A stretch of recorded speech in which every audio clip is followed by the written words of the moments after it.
भारत एक लोकतांत्रिक देश है जिसमें चुनाव पर्व के समान है। जी जी। कुछ महीनों में 5 राज्यों में चुनाव है तथा आगे 2024 में लोकसभा का भी चुनाव होगा। तो मैं आपसे यह जानना चाहती हूँ कि बार बार चुनाव लड़ने के लिए पॉलिटिकल पार्टीज फंड कहाँ से लाती है। आपने बहुत अच्छा सवाल किया है, जो कि प्रासंगिक भी है। हर लोगों के मन में ये सवाल उठता भी है। हाल ही में एक सर्वे आया है एसोसिएशन ऑफ डेमोक्रेटिक रिफॉर्म नाम से, जिसमें उन्होंने इस बात की चर्चा की है कि देश में 8 राष्ट्रीय पार्टियां हैं, जो कि अब 6 हो गई है, और इनके जो आय के स्रोत है वो 66% जो है वह अज्ञात स्रोत से, और सिर्फ 24% जो है ज्ञात स्रोतों से। अर्थात जो चुनाव के समय में हलफनामे में वह दावा करते हैं वह सिर्फ और सिर्फ 24% स्रोत है आय के, और 66% जो कि अज्ञात स्रोत है आय के, उनमें से 83% जो है वह चुनावी बॉन्ड्स के माध्यम से इसको प्राप्त होता है।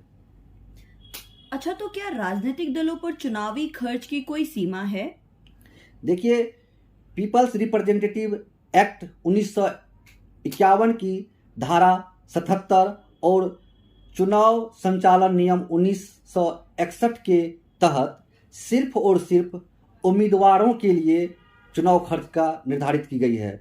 चुनावी जो राजनीतिक पार्टियां हैं उसके लिए खर्च की कोई सीमा निर्धारित नहीं की गई है। अर्थात एक उम्मीदवार कितने खर्च कर सकता है यह निर्धारित है, कि एक राजनीतिक पार्टियों के ऊपर यह जो है प्रतिबंध नहीं लागू है। जैसा कि मैं कहना चाहूँगा यहाँ पर कि जो बड़े राज्य है वहाँ लोकसभा चुनाव लड़ने के लिए 95 लाख रुपये तक खर्च कर सकता है एक उम्मीदवार, और छोटे राज्यों के लिए वह जो है 75 लाख तक खर्च कर सकता है। वहीं विधानसभा में छोटे राज्यों का विधानसभा चुनाव लड़ने के लिए 40 लाख खर्च किया जा सकता है, और छोटे राज्यों में विधानसभा में जो एक उम्मीदवार जो है वह 28 लाख रुपये खर्च कर सकता है। अर्थात कहने का मतलब कि चुनावी पार्टियों पर चुनाव खर्च की कोई भी सीमा लागू नहीं है, सिर्फ और सिर्फ वह उम्मीदवार पर लागू होती है।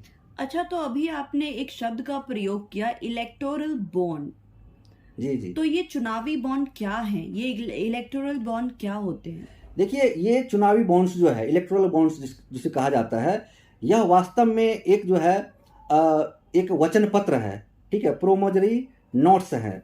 और क्या होता है कि ये ब्याज मुक्त होता है, और इसके माध्यम से एक राजनीतिक पार्टियां जो है वह चंदा प्राप्त करता है। अच्छा, तो क्या ये इलेक्टोरल बॉन्ड कोई भी खरीद सकता है? देखिए, जो देश का नागरिक हो और कोई भी यूनिट हो, ठीक है, वह कोई भी व्यक्ति जो है इस बॉन्ड्स को खरीद सकता है। ओके, तो इस बॉन्ड की वैल्यू क्या होगी? देखिए, यह बॉन्ड्स जो है वह 1,000 रुपये के रूप में, 10,000 रुपये के रूप में, 1,00,000 रुपये के रूप में, 10 लाख रुपये के रूप में, और 1 करोड़ के रुपये के रूप में खरीदा जा सकता है।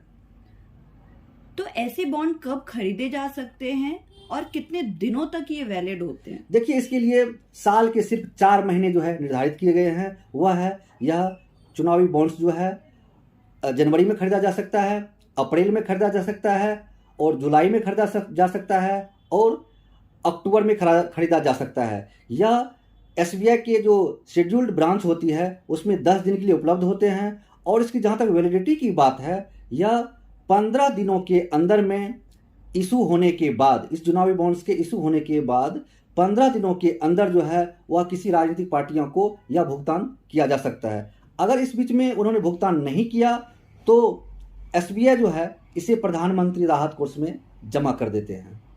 अच्छा, तो ऐसे कितने राजनीतिक दल चुनावी बॉन्ड के जरिए फंड प्राप्त कर सकते हैं? देखिए, भारत में वे राजनीतिक पार्टियां जो पिछले लोकसभा या विधानसभा के चुनाव में कम से कम 1% वोट प्राप्त किया हो, और दूसरी बात यह है कि पीपल रिप्रेजेंटेटिव एक्ट 1951 के धारा 29A के तहत जो है वह रजिस्टर्ड हो। ऐसी राजनीतिक पार्टियां जो है इस प्रकार के बॉन्ड्स के लिए एलिजिबल होते हैं। अंत में आपसे इलेक्टोरल बॉन्ड पर अंतिम रूप से संक्षिप्त टिप्पणियां चाहूंगी। देखिए, वास्तव में यह इलेक्टोरल बॉन्ड्स जो है यह चुनाव के लिए और राजनीतिक पार्टियों के लिए एक वरदान के रूप में है, क्योंकि जैसा कि आप जानते हैं कि राजनीतिक पार्टियों को दिए जाने वाले किसी भी प्रकार के चंदे पर किसी भी प्रकार का टैक्स नहीं लगता है, और जब चुनावी बॉन्ड्स के रूप में वह चंदा दिया जाता है तो इसका खुलासा भी करना अनिवार्य नहीं है। जैसा कि आप ये भी जानते हैं कि 20,000 रुपये तक का जो चंदा दिया जाता है उसका भी खुलासा करना अनिवार्य नहीं है, और ठीक उसी तरह से चुनावी बॉन्ड्स का भी खुलासा करना जो है अनिवार्य नहीं है। और इस प्रकार से एक पॉलिटिकल पार्टियों को चंदा भी हो जाता है और यह जो है पब्लिक डोमेन में लाना भी उनके लिए अनिवार्य नहीं होता है। और इसी के बदौलत जो है वह राज्यों में और विधानसभा के और लोकसभा के चुनाव जो है जो लगातार होते रहते हैं अपने देश में, और खर्चे के लिए जो है वह पैसा भी जुटा पाते हैं आसानी से। और इस प्रकार से वह जो है साल में जो लोकतंत्र का पर्व होता है उसमें चुनावी बॉन्ड्स के माध्यम से, चंदा के माध्यम से वह अपना खर्च भी संभाल लेते हैं और अनेक प्रकार के चुनावी पार्टियां जो है लड़ती रहती है। ऑल राइट, इलेक्टोरल फंडिंग पर इतनी महत्वपूर्ण जानकारी प्रदान करने के लिए आपका बहुत बहुत धन्यवाद। धन्यवाद। मिलूंगा आपसे फिर एक नई वीडियो के साथ, तब तक के लिए नमस्कार।